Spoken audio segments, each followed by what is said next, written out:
نحمده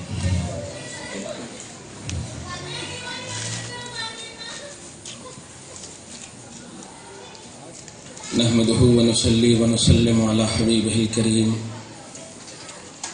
أما بعد فأعوذ بالله من الشيطان الرجيم بسم الله الرحمن الرحيم وكلبهم باسط ذراعيه بالوصيد صدق الله العظيم وصدق رسوله النبي الأمين المتين الكريم ونحن على ذلك لمن الشاهدين والشاكرين والمطمئنين إن شاء الله تعالى إلى يوم الدين.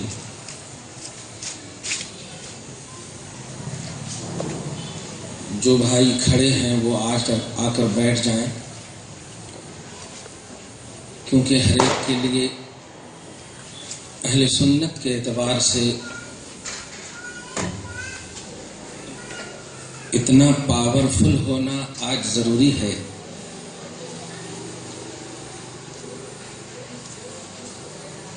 کہ جب کبھی ضرورت پڑے تو آپ سامنے والے کو کم سے کم اس طور پر مطمئن کر سکیں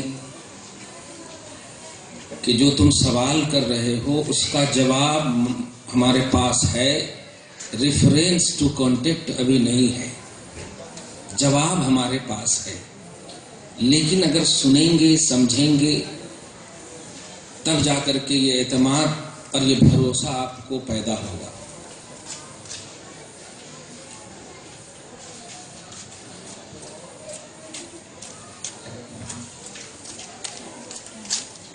جیسا کہ آپ کو اچھی طرح معلوم ہے، اہل سنت والجماعت کا بیس، اہل سنت والجماعت کی بنیاد عوام نہیں ہے۔ اہل سنت والجماعت قرآن اور حدیث کی صحیح ترجمانی کرنے والے علماء، مفتیاں اور مشائخ، یہ ہمارے بیس ہیں۔ یہ بات وہ ہے کہ آپ کو دنیا کی کسی بھی جماعت سے شرمندہ نہیں ہونا پڑے گا۔ جماعت آپ کے سامنے آتی ہے، جمن جمراتی کی شباہت پیش کر کے آپ کے اہل سنت کو، آپ کی سنیت کو للکارتی ہے۔ اگر کسی نے فجر کی نماز نہیں پڑھی تو اس نہ پڑھنے والے کو آپ کے سامنے پیش کرتی ہے، آپ انہیں بتائیے اہل سنت والجماعت کی بنیاد کیا ہے، اہل سنت والجماعت کا بیس کیا ہے۔ تو انشاءاللہ یہ جو جاہل پنا اور جو جہالت کر رہے ہیں، آپ کی تو الحمدللہ ہدایت ہوگی ہی، ساتھ ہی ساتھ ان کی بھی زبان دوزی ہو جائے گی۔ دعا ہے اللہ پاک میری یہ دو بات کو خاص طور سے سمجھنے کی مکمل توفیق بخشے۔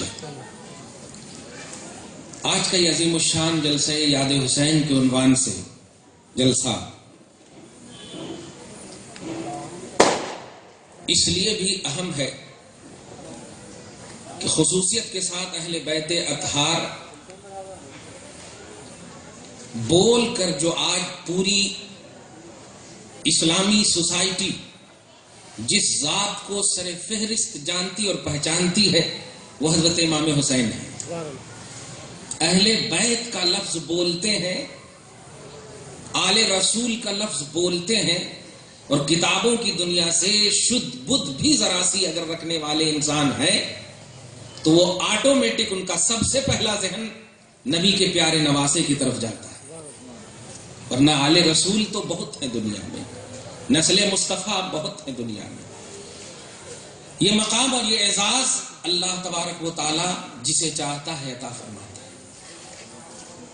عطا فرماتا نہیں، میں نے ایک جملہ کہا سمجھے نہیں، جسے چاہتا ہے عطا فرماتا ہے۔ قرآن کی دلیلیں، احادیث پاک کی دلیلیں سن کر آپ اسے ایک محدود نظریہ مت دو. محرم الحرام کی آج اب 1 تاریخ ہو گئی ہوگی تو اب آپ کا دماغ یہ ہوگا کہ اب جلسے یاد حسین کیوں کرنا, اب اہل بیت اطہار کو کیوں یاد کرنا, اب کرے تو لوگ کیا بولتے. بس اسی ذہن کو آج میں علمی پہلو میں آپ کے سامنے واضح کر دوں اور ایک لفظ میں پہلے دعویٰ کے طور پر بول دوں کہ اہل بیت اطہار کی عظمت و احترام یہ ایمانیات سے تعلق رکھتا ہے. آپ نہیں سمجھے. اہل بیت اطہار علی, فاطمہ, حسن اور حسین کا مقام اور ان مقام کا احترام اور اس کی عظمت, اس کا ذکر, اس کی یاد, یہ آپ کے ایمان کا داخلہ ہے, آپ کا ایمان ہے. اب ایمان کا حصہ بھی میں نہیں بولتا ہوں کیونکہ ایمان کے حصے میں جو ہے نا تھوڑی سی کمی بیشی کا بھی پہلو آ جاتا ہے. ایمان نہیں نہ ہے, کمپلیٹ ایمان نہیں نہ ہے, حصہ ہے نا. ایمان میں نے کہا ہے عین ایمان ہے. اب اس کو دلیل لے لیں. یہ بتائیے جس کی عظمت قرآن سے ثابت ہو, قرآن پر ایمان ہے کہ نہیں ہے؟ تو اب عظمت جب قرآن سے ثابت ہو تو قرآن پر آپ کا ایمان تو اس عظمت پر ایمان ہے یا نہیں؟ ایمان مفصل کیا پڑھتے ہیں آپ؟ آمنت باللہ و ملائکتہ و کتبہ, میرا ایمان اللہ پر, اس کے فرشتوں پر, اس کی کتابوں پر. اور قرآن پاک میں میرے تتبع کے مطابق جو اس سال میں نے جو اسٹڈی کی ہے 5-6 آیتیں کریمہ, ویسے اگر ڈیٹیل لائیں تو ایک ہی جگہ میں 3-4 آیتیں ہیں, خاص طور سے سورہ الرحمن کی آیت نمبر 19, 20, 21, 22, یہ سب دیکھیں گے آپ تو ایک دم ڈیٹیل سے آپ کو ملے گا. قرآن امام حسین کو چھوٹا موتی کہا ہے, خوبصورت موتی کہا ہے. قرآن امام حسن کو اس سے بڑا موتی کہا ہے کیونکہ عمر میں حسین چھوٹے تھے, حسن بڑے تھے. قرآن پاک نے اس کی تعبیر اور اس کا محاورہ قرآن میں کہا یخرج منہما اللؤلؤ والمرجان. لؤلؤ بولتے ہیں بڑے موتی کو, مرجان بولتے ہیں چھوٹے موتی کو, یا پھر لؤلؤ بولتے ہیں چھوٹے موتی کو, مرجان بولتے ہیں بڑے موتی کو. بہرحال یہاں چھوٹا اور بڑا لؤلؤ اور مرجان یہ حسن اور حسین کا نام دیا ہے قرآن پاک میں. تفسیر حسینی میں آپ دیکھیں جائیں. آپ بتائیے کائنات کا کوئی ایسا خطہ نہیں ہے کہ وہ ایمان کا دعویٰ بھر رہا ہو اور قرآن پاک کی عظمت اور اس کے پوری آیتوں پر ایمان نہ رکھنے والا دعویٰ کر رہا ہو, بلکہ قرآن کی کمپلیٹ آیتوں پر, قرآن کے A to Z آیتوں پر ایمان لانا ہی ایمان ہے. ورنہ کسی آیت کو مان لینا اپنے من کی ہو اور دوسری آیتوں کو نگلیکٹ کر دینا, یہ تو یہودیت ہے. پارٹ نمبر 1 کی سورہ بقرہ کی آیت ہے افتؤمنون ببعض الکتاب وتکفرون ببعض. اے یہودیو, کیا تم بعض قرآن کی آیتوں پر ایمان رکھتے ہو اور بعض کا انکار کرتے ہو؟ تو ہمارے نزدیک ایمان میں بعضیت نہیں, کلیت ہی کلیت. ہمارے نزدیک ایمان میں تمامیت ہی تمامیت. اب آپ ذہن اگر بن گیا ہے تو توجہ سے سنیے. جلسہ یاد حسین آج آپ کر رہے ہو, یاد رکھیے یہ کرنے کی ایک شکل ہے, ورنہ آپ کی زندگی کا ایمانی کوئی حصہ ایسا نہیں گزر رہا ہے یا گزر ہی نہیں سکتا جس میں اہل بیت اطہار کی عظمت اور ان کی یاد کا اور ان کے احترام کا آپ کا ایمان نہیں بول رہا ہو, آپ کو احساس نہیں ہوتا. آپ اگر نماز نہیں پڑھتے تب بھی کچھ لوگ اس کو مطلب یہ کہ جلسے جلوس کو, میرا ویسا ذہن نہیں ہے. دیکھیے شرابی کو شرابی کہنا بڑا آسان ہے لیکن اس کے شراب کو چھوڑانا بہت مشکل ہے. لیکن کمال یہ نہیں ہے کہ آپ شرابی کو شرابی کہہ دیجئے, کمال یہ ہے کہ اس کے شراب کو چھڑا دیجئے, یہ کمال ہے. رسول اعظم صلی اللہ علیہ وسلم کی بارگاہ میں مسند کی ایک روایت ہے, ایک صحابی ہے نضر ابن عاصم, بڑے دل قدر ہے صحابی ہیں, ایمان لانے سے پہلے بارگاہ رسالت میں آتے عرض کرتے ہیں کہ میں ایک شرط پر ایمان لاؤں گا. اختیارات مصطفیٰ کا ملاحظہ کیجئے گا اور ذات سمجھ میں آ جائے, جڑ سمجھ میں آ جائے تو شاخیں آٹومیٹک سمجھ میں آ جائے. امام اہل سنت کے جملے میں آپ رطب اللسان رہنا تیری نسل پاک میں ہے، بچہ بچہ نور کا، تو ہے عین نور یا رسول اللہ، تیرا سب گھرانہ نور کا، اصل نور اور اصل کی شاخیں یہ بھی نور۔ توجہ دیجئے، عرض کرتے ہیں یا رسول اللہ میری ایک شرط ہے۔ کہا کیا شرط؟ میں 2 ہی نماز پڑھوں گا تب ایمان لاؤں گا، اسلام اس شرط پر قبول کروں گا کہ آپ میرے کو 5 نماز پڑھنے نہیں بولنا، 2 ہی نماز پڑھنے بولنا۔ آقا علیہ السلام نے کہا جا تجھے اجازت ہے۔ توجہ دیجیے گا، برائیوں کا خاتمہ کیسے کیا جاتا ہے؟ کافر کو مارنا آسان ہے، کفر کو مارنا آسان ہے۔ توجہ دیجیے، نبی نے اجازت دے دی، اختیارات ہیں، تشریعی اختیار ہے۔ آقا علیہ السلام نے اجازت دی، اجازت کے بعد وہ ایمان لے آئے، اور نبی پاک کے علم غیب کا تصور لائیے، جب ایمان لے آئے تو ظاہر ہے مومن کہتے ہی ہیں اس کو جو نبی کی ہر بات کو مانے، جو اسلام قبول کر لیے۔ تاریخ گواہ ہے کہ کبھی بھی انہوں نے 5 وقت کی نماز سے کم پڑھا ہی نہیں۔ بتائیے، یہ ہوتا ہے، یہ ہمارا بھی ویسا ذہن نہیں ہے۔ اللہ پاک سارے سنی مسلمانوں کی عزت و آبرو کی حفاظت فرمائے، جو گڑبڑی ہے دور فرما دے۔ جلسہ یاد حسین یہ ایک اظہار ایمان ہے۔ توجہ دیجیے گا، ایک لفظ نوٹ کیجیے گا، علمی لفظ ہے۔ جلسہ یاد حسین یہ اظہار ایمان ہے۔ آپ نماز پڑھتے ہیں، آپ حج کرتے ہیں، آپ زکوٰۃ دیتے ہیں، کوئی بھی دعا، توجہ دیجیے، کوئی بھی دعا، کوئی بھی عمل ایسا ہے ہی نہیں جو بغیر واسطہ حسن یا بغیر واسطہ حسین کے آپ تک پہنچا۔ کیوں؟ اس لیے نہیں کہ وہ نانا ہے، بلکہ اس لیے نہیں کہ وہ نواسے ہے، بلکہ اس لیے کہ وہ ایک جلیل القدر صحابی بھی ہیں، اور نبی کا کوئی ارشاد ایسا ہو ہی نہیں سکتا کہ ڈائریکٹ آپ تک پہنچا۔ توجہ دیجیے گا، اور بڑا علمی پہلو نوٹ کیجیے گا، جلیل القدر صحابی رسول کا نام حسین ہے، جلیل القدر عظمت والے صحابی رسول کا نام حسین ہے۔ توجہ دیجیے گا، صرف ایک نانا اور نواسے کا جو جملہ ہوتا ہے، یہ محبت اور پیار کے جملے میں آپ سوچ سکتے ہو ارے نانا تم نواسے سے پیار کرتا ہی ہے، دنیا میں بھی دیکھا جاتا ہے، بیٹی کو چھوڑ دیتا، بیٹی کے بیٹے سے پیار کرتا، بیٹی کی بیٹی سے پیار کرتا، بیٹی کو ڈانٹ دیتا، کیوں تم نے اس کو ایسا کیا، کیوں تم نے اس کو ایسا کیا۔ لیکن یہ محبت اور عقیدت یہ وقتی عقیدت اور محبت ہے۔ یاد رکھنا، کتابوں کی دنیا والی محبت جو ہوتی ہے، لکھاوٹ والی محبت جو ہوتی ہے، یہ سب بعدیت کو چاہتی ہے، یہ بعد کی محبت ہے۔ حسن اور حسین کی محبت وہ ایمانی محبت ہے کہ کوئی کتاب دنیا میں نہیں آئی تھی، رب محبت فرماتا تھا، اللہ محبت فرماتا تھا۔ اس لیے پیارے، عظمت اہل بیت، یاد حسین، اہل بیت کا احترام، یہ وہ اس ایمان میں داخل ہے جو ایمان لانے والے لاتے بعد میں ہے۔ محبت پہلی ہی لکھی جا چکی ہے، عظمت پہلی ہی لکھی جا چکی ہے۔ توجہ دیا آپ نے، میں یہ جملہ کہنے جا رہا ہوں کہ ایسا نہ ہو کہ سفر کا مہینہ شروع ہو جائے تو اہل بیت کا احترام کم ہو جائے، ربیع الاول کا مہینہ آ جائے تو محبت کم ہو جائے۔ ہو ہی نہیں سکتا ہے وہ نمازی جو اللہم صلی علی محمد کا پہلو تو سمجھا ہو لیکن والا آل محمد کا پہلو نہ سمجھا۔ ہر نمازی، میں بڑے ادب سے کہتا ہوں تمام جماعت والوں کو، بڑے ادب سے کہتا ہوں، اس لیے ادب سے کہتا ہوں کہ تم بھی آدمی ہو اگرچہ آدمیت نہیں ہے تیرے اندر، تم بھی انسان ہو اگرچہ انسانیت نہیں ہے تیرے اندر۔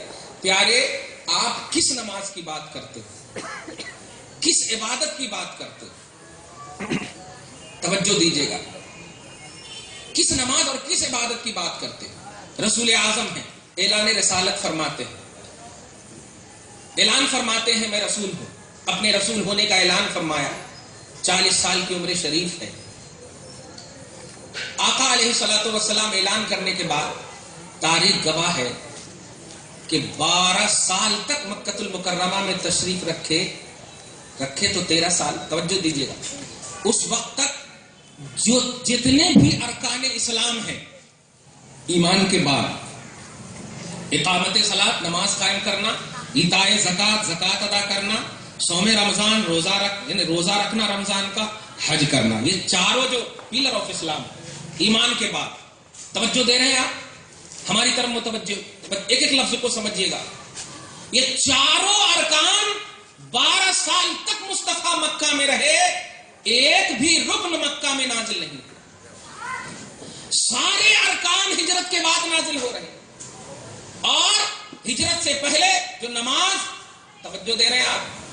بولتے ہیں نا آج یہ نماز کا جلسہ یہ لوگ کرتے ہیں، اچھا اب تو معراج النبی بھی کرنے لگے، اور معراج النبی میں عنوان بناتے ہیں عنوان صلاۃ کو، کس نے لایا، کیوں لایا، کیسے لایا، وہ سب نہیں، نماز لائے رسول اللہ۔ میں جو ذہن دینا چاہ رہا تھا انکاری تصور میں نہیں دے رہا ہوں، اپوز ذہن کے اعتبار سے نہیں دے رہا ہوں، میں یہ سمجھانا چاہتا ہوں کہ دنیا میں کوئی بھی عمل ہو ہی نہیں سکتا، اس کا وجود ہو ہی نہیں سکتا بغیر تصور رسالت کے، بغیر خیال مصطفیٰ کے۔ نبی پہلے ہیں، عمل بعد میں ہے، نبی پہلے ہیں، عمل بعد میں ہے۔ 12 سال ہو گئے، معراج میں آقا گئے، نماز کی فرضیت لائے، ہجرت کر کے مکہ گئے، 8 سال 9 سال ہو گئے، حج کی فرضیت ہو رہی ہے، زکات کی فرضیت کا اعلان ہو رہا ہے، توجہ دیجئے آپ، روزے کی فرضیت کا اعلان ہو رہا ہے، مکہ میں رسول ہے، کلمہ پڑھا جا رہا ہے، لا الہ الا اللہ محمد الرسول اللہ۔ مجھے بتائیں پوری دنیا کے وہ تمام طبقاتی تصور رکھنے والے، لا الہ الا اللہ کا معنی تم نے نماز کیا ہے، نماز صرف اللہ کے لیے، عبادت صرف اللہ کے لیے، تم نے یہ نہیں سمجھا کہ نماز یہ عبادت کی ایک کوالٹی ہے، عبادت آل ان آل نہیں ہے۔ توجہ دیجیے، نماز عبادت کی ایک قسم ہے، آل ان آل نہیں ہے۔ لیکن اس لیے بھی نوٹ کرنا، اس لیے بھی کہ لا الہ الا اللہ کا معنی ہوتا ہے نہیں ہے کوئی معبود سوائے اللہ کے، یعنی عبادت صرف اللہ کی ہوگی۔ یہاں پر یہ نہیں کہا نہیں ہے کوئی نماز کے لائق مگر اللہ، نہیں ہے کوئی نماز کے لائق مگر اللہ۔ اب یہ جب پہلو نہیں ہے، پہلو ہے عبادت کے لائق کوئی نہیں مگر اللہ، تو عبادت کو جب یہ عام ہے تو اس کو اس لیے بھی عام رہنے دو کہ جب 40 سال کی عمر پاک ہوتی ہے، اعلان رسالت ہوتا ہے، ابو بکر لا الہ الا اللہ اور محمد الرسول اللہ کہہ کر دائرے ایمان میں تو آ گئے، لیکن کوئی نماز نہیں ہے، کوئی حج نہیں ہے، کوئی زکات نہیں ہے۔ میں یہ نہیں کہتا بے عمل بن جاؤ، مگر سمجھو ایمان کو، سمجھو اسلام کو، کوئی عبادت کوئی نماز کی شکل میں نہیں، حج کی شکل میں نہیں، زکات کی شکل میں نہیں، عبادتوں کی رٹ لگانے والی جماعتوں، نبی کا یہ 12 سال کی جو عمر رسالت ہے، کیا یہ صرف منطقہ مارنے کے واسطے ہے؟ کیا یہ صرف زندگی گزارنے کے واسطے ہے؟ مجھے بتاؤ، رسول پاک کی یہ 12 سالہ زندگی جس میں رب کی طرف سے کوئی وہ حکم نازل نہیں ہو رہا ہے جس حکم کا لا الہ الا اللہ کے ذریعے پرچار کیا جا رہا ہے، توحید کے ذریعے پرچار کیا جا رہا ہے۔ توحید یہ ہے اللہ کو مانا جائے، توحید یہ ہے اللہ کی عبادت کی جائے۔ کس نے اس سے انکار کیا ہے؟ لیکن تاریخ توحید کیا ہے، تاریخ ایمان کیا ہے، تاریخ رسالت کیا ہے، حقیقت ایمان کیا ہے، حقیقت رسالت کیا ہے، تصور رسالت کیا ہے۔ جب آپ نے سمجھ لیا نبی اعلان رسالت فرما رہے ہیں، قوم ایمان لا رہی ہے، ابو بکر جیسے لوگ ایمان لا رہے ہیں، کیا تم کہو گے کہ ابو بکر کی حالتیں نبی کے ساتھ بے نماز کی حالتیں ہوگی، اور جتنے بھی لوگ ایمان لائے مکہ میں سب بے نمازی ہوں گے، سب بے عبادت ہوں گے؟ نہیں پیارے، نماز یا عبادت کی کوئی بھی کوالٹی بغیر رضائے مصطفیٰ کے، بغیر توحید کو خوش کیے ہوئے، بغیر رسالت کو خوش کیے ہوئے وہ کارگر ہی نہیں ہو سکتی۔ جب آپ نے یہ تاریخ کی حقیقت کو سمجھ لیا تو آپ کا دل مچل اٹھا ہوگا کہ نماز کے ذریعے سے لا الہ الا اللہ کا ڈیفینیشن بتانے والے یہ کتنی بڑی غلط فہمی کے خود بھی شکار ہے اور آپ کو بھی شکار کر رہے ہیں۔ میں یہ نہیں کہتا کہ نماز مت پڑھو پیارے، دعا ہے کہ نماز پڑھو، دعا ہے کہ نماز پڑھو، رب العالمین ہم سب کو نمازی بنائے، لیکن لا الہ الا اللہ کا ڈیفینیشن سمجھو اور اس کا بیک گراؤنڈ سمجھو۔ 12 سال تک مصطفیٰ نے لا الہ الا اللہ محمد الرسول اللہ، لا الہ الا اللہ محمد الرسول اللہ پڑھایا ہے، لیکن کوئی نماز کا تذکرہ نہیں ہو رہا ہے، کوئی حج کا پہلو نظر نہیں آ رہا ہے۔ کیا کہو گے گیا. اچھا ایک اور بات تاریخی اعتبار سے ملاحظہ کیجئے, کیا اس درمیان میں صحابہ کرام کا انتقال ہوا یا نہیں؟ آپ سمجھ رہے ہیں نا, توجہ سے سن رہے ہیں نا؟ پورا مجمع درود شریف پڑھیے, اللہم صلی علی سیدنا محمد صلی اللہ علیہ نبی الامی وآلہ صلی اللہ علیہ وسلم. توجہ دے رہے ہیں نا آپ؟ جی انتقال بھی فرمائے ہوں گے نا. قرآن پاک کی آیت کریمہ سنو اور پھر اس تصور کو سنو. سورہ بقرہ آیت نمبر 137 میں اللہ سبحانہ فرماتا ہے, ایک قیامت تک کے لوگوں جنت میں جانا چاہتے ہو, اپنا ایمان صحابہ کے ایمان کی طرح بنا لو. مدینہ والے یہ نہیں کہا, کوئی ڈیوائڈیشن نہیں. ان آمنوا بمثل ما آمنتم بہ فقد اہتدوا. اے لوگوں اگر تمہارا ایمان صحابہ کی طرح ہوا تب ہدایت پر رہو گے. وَإِن تَوَلَّوْا فَإِنَّمَا هُمْ فِي شِقَاقٍ. اور اگر تمہارا ایمان ان کی طرح نہ ہوا تو گڑبڑی تمہارے اندر آ جائے گی, ہدایت تمہارے سے رخصت ہو جائے گی. یہ صحابہ کو بیس بنایا, صحابہ کو آئیڈیل بنایا. قربان عظیم الشان افضل البشر بعد الانبیاء بالتحقیق سیدنا ابو بکر صدیق, اولین سابقین صحابہ, اور تمام نبیوں کے بعد اگر افضلیت کسی کے سر جاتی ہے تو ابو بکر صدیق کی ذات پاک ہے. وہ بھی ایمان لا رہے ہیں مکہ المکرمہ میں. توجہ دیجیے گا, کس نماز کس عبادت کا تصور دیتے ہو امت میں؟ کیا ابو بکر صدیق نے 12 سال بے نمازی, یا جتنے بھی صحابہ اور صحابیات کا انتقال ہوا سب بے نمازی مرے؟ کس نماز اور کس عمل کی بات کرتے ہو؟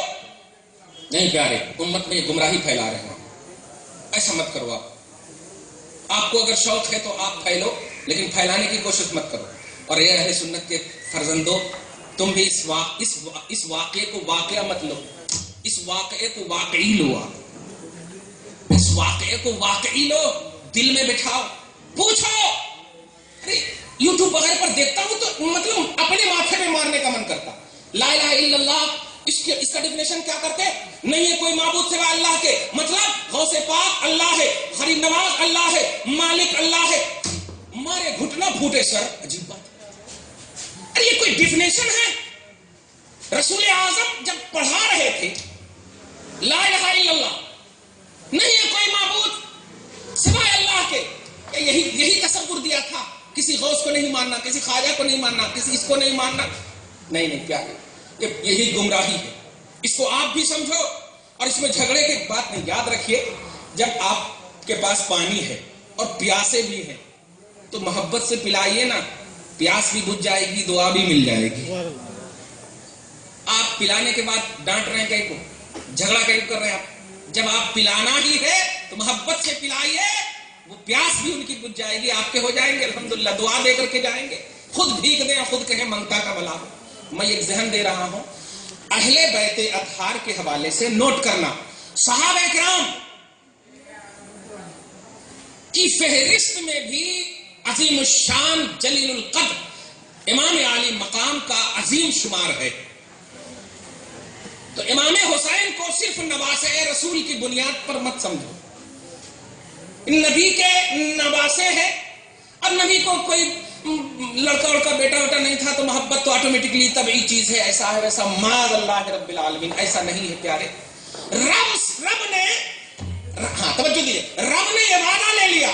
نوٹ کیجیے, سورہ کوثر کی آیت نمبر 1 2 3 تینوں آیت. یہ عاص بن وائل سہمی ہے, رئیس المنافقین ہے, گستاخ رسول ہے, نبی کی گستاخی کرنے والوں میں سے ہے. زبردست نبی کو ستاتا, لیکن نبی کی زبان سے کچھ نہیں, کیونکہ تکلیف دینے والے جتنے بھی نبی کے زمانے میں ہوتے تھے, تکلیف دینے والا انسان ہوتا تھا, منافق ہوتا تھا. نبی اس کا جواب نہیں, خدا اس کا جواب دیتا. توجہ دیجیے گا, جب نبی پاک کے بیٹے حضرت قاسم یا حضرت ابراہیم ان میں سے کسی کا انتقال ہو گیا تو یہی عاص بن وائل سہمی نے ایک جملہ کہا. توجہ دیجیے گا, کیا جملہ کہا؟ نبی محمد منقطع النسل ہو گیا. منقطع النسل کا مطلب آپ نبی محمد جب تک زندہ ہے, اب مشن پھیلا رہا, اب اس کے بعد تو کوئی وارث ہی نہیں, ان کا بیٹا ہی نہیں ہے, تو اب پھیلائے گا کیسے؟ مطلب یہ کہ دین اور مذہب کو باپ کی جاگیر سمجھا تھا کہ ان کی جاگیر ہے یہیں تک رہے گی. نہیں, قرآن پاک مذہب اسلام یہ اللہ کا دیا ہوا ہے. توجہ دیجیے گا, یہ جملہ کہا نبی کو بہت دل دکھا, تکلیف ہوئی. اے حبیب مکرم, اس نے اپنی زبان سے کہا ہے. ان کی زبان مخلوق کی زبان, شریر الخلق کی زبان. ہم خالق, ہم مالک, اس کا کلام سنیے آپ. سبحان اللہ. اللہ سبحانہ فرماتا انا اعطیناک الکوثر. اے حبیب مکرم, ہم نے آپ کو بے شمار خوبیاں عطا فرمائی ہیں, بے شمار خوبیاں عطا فرمائی ہے. اب فصلی لربک وانحر, تو آپ اپنے رب کے لیے نماز پڑھیے, قربانی کیجئے. اور یہ عاص بن وائل سہمی, یہ رئیس المنافقین, یہ آپ کا گستاخ جو کہہ رہا ہے کہ یہ آپ کی نسلیں ختم ہو گئی, ختم ہو جائیں گی محمد کے مرنے کے بعد, ان کا بیٹا بھی مر گیا معاذ اللہ, تو اب نسلیں نہیں چلیں گی. ارے نسلوں کی بقا کا مالک میں ہوں, سبحان اللہ. میں ہوں مالک. ان شانئک ھو الابتر, یہ آپ کا دشمن ہی, انہی کی نسل ختم ہو جائے گی, بے شک. انہی کی نسل ختم ہو جائے گی. تیری نسل پاک میں ہے بچہ بچہ نور کا, تو ہے عین نور, تیرا سب گھرانہ نور. توجہ دے رہے ہیں. نسل رسول کے ختم ہونے کا تصور لایا تھا نبی کے زمانے میں, رب نے ایک سورہ اتار دی. اہل سنت کے دل دادو, اس سے آپ کو کیا تصور ملا؟ حج کرنا کہتے, نماز پڑھنا کہتے, قربانیاں کرنا کہتے. نہیں, اس سے عظیم تصور یہ ملا رسول اور آل رسول کی جو عظمت ہے اس کا احترام کرنا کہتے. دل دکھایا تھا مصطفیٰ کا, نسل پر بات چلی تھی. آج بھی زبان سے, قلم سے, تحریروں سے, اداؤں سے آج بھی حسین کو سیاسی اعتبار سے جملے کسے جا رہے ہیں. توجہ دیجیے گا, سیاسی جنگ تھی, نوٹ کرنا, سیاسی جنگ تھی, اقتدار کے لیے گئے تھے. اس نے صرف یہ کہا تھا, اور ظاہر میں دیکھا بھی تھا کہ انتقال کر گیا. ظاہر ہے زید کا بیٹا انتقال کر جائے اور کوئی نہ ہو ان کی نسل میں ان کے اس کو بڑھانے والا, تو دنیا تو یہی کہیں نہیں. ارے جیسے آپ لوگ بولتے بھی نہیں ہمارا وارث ہونا, وارث بولے تو مرد ہی کو سمجھتے ہیں لوگ عمومی طور پر. واقعتاً دیکھا بھی تھا کہ نبی کا بیٹا انتقال ہو گیا ہے, اب کوئی نہیں. تو ظاہری تصور اس کا صحیح تھا.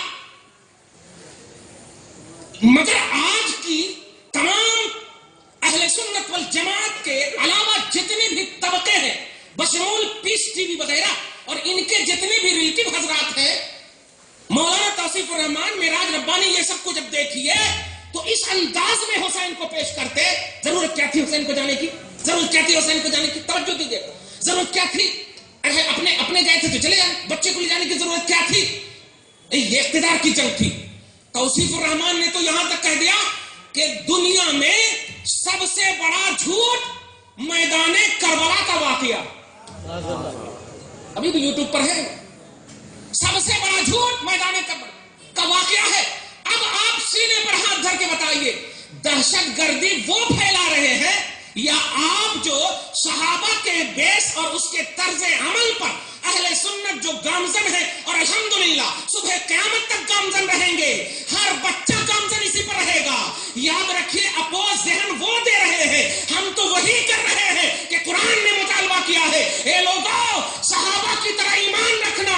ہم نے دیکھا ابو بکر کو, خدا کی قسم, نبی اعظم کی وہ سنت کا علم بردار, جب حسن و حسین کو اپنی نگاہوں کے سامنے دیکھتا, باوجود کہ بوڑھا تھا, کمزور ظاہری طور پر تھا, ضعیف تھا, قوا مزمحل ہو جاتے تھے, لیکن بمشقت ان کے ادب کے لیے کھڑے ہو جاتے تھے.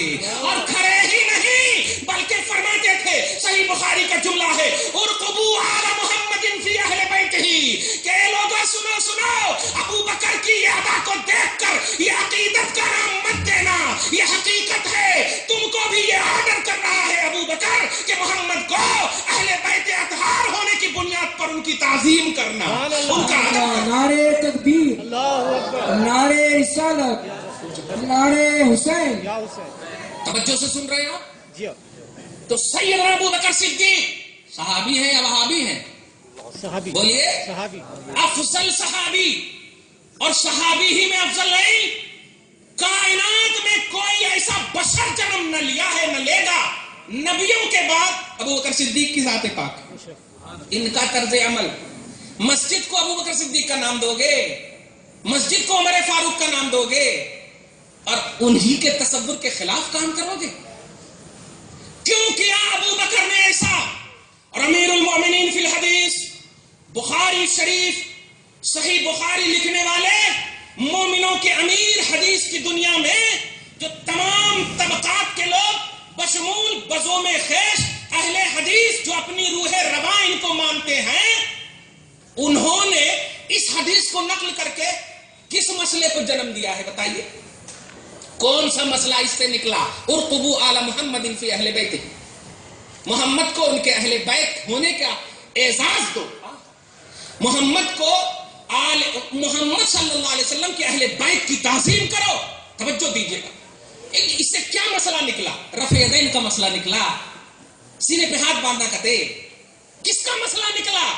7563 حدیثوں میں سے یہ ایک حدیث کب پیش کرو گے؟ ہمارے کو بخاری ہونا تو ہم سے مانگنا با, یہ پان ٹھیلے والے سے کہیں کو مانگ رہا, جن کو بخاری کا حجہ لگانے نہیں آتا ان سے مانگ رہا نہیں. پیارے, تو اہل بیت اطہار نہ یہ کہ کتاب کی محتاج ہے ان کی تعظیم. توجہ دیجیے گا, اب آ رہا ہوں اصل پر. کسی کتاب کی محتاج نہیں, کسی لیکچر کی محتاج نہیں, کسی تقریر کی محتاج نہیں, کسی اسپیچ کی محتاج نہیں, اس لیے کہ اس کی عظمت کا اعلان تمام میں بے نیاز رب العالمین اپنی زبان سے کر رہا.